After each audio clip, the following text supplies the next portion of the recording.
एकतर आमदारांच्या बाबतीत कुठला संपर्क झाला असेल असं वाटत नाही, पण खासदारांच्या बाबतीत बोलायचं झालं तर जेव्हा पार्लमेंट दिल्लीला चालू होतं तेव्हा अशा प्रकारचा संपर्क तटकरे साहेबांनी केला अशी नक्कीच चर्चा आहे.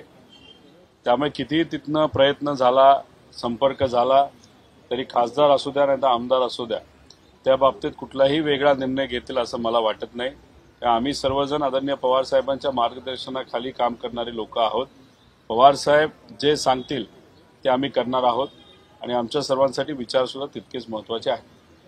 परंतु एकीकडे शरद पवारांना दैवत मानायचं, शरद पवारांचं सातत्याने म्हणजे पॉलिटिकली आणि सार्वजनिक जीवनात नाव घ्यायचं आणि त्याच शरद पवार आणि सुप्रिया सुळे यांना वेगळं ठेवून बाकीचे सगळे आमदार आणि खासदार आमच्या सोबत या असं बोलणं हे कितपत योग्य वाटतं? मला एवढंच वाटतं की आदरणीय दादांच्या पक्षामध्ये असणारे जे सर्व प्रमुख नेते आहेत त्यातले सर्व लोक